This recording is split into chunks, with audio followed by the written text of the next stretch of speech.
You're on. Thanks. Martha. All right. Well, the Obama administration reportedly considering plans to place what sounds something like government monitors in newsrooms across the country. So Peter Ducey wanted to check into this story for us. He's live in Washington. So what is the FCC planning to start doing, Peter?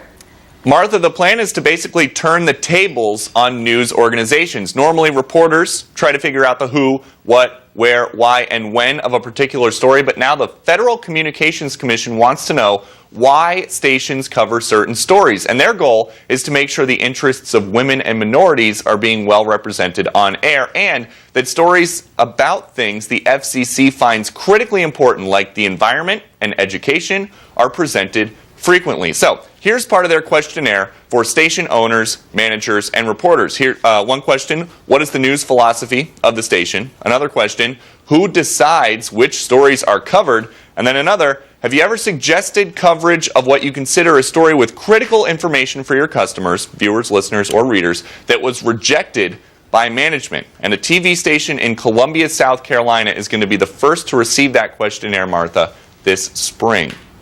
Unbelievable. So what happens if a station says they don't want to answer those questions?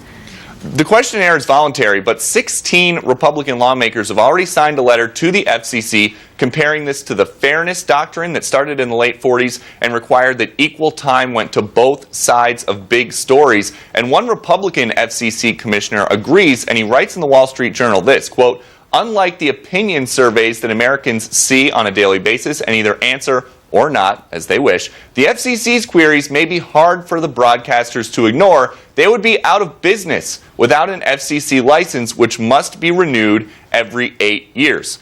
All FCC commissioners are appointed by the president. Only 3 are allowed to be from any one party. So right now, 3 are Democrats, 2 are Republicans." Martha. What an interesting story. Peter, thank you very much.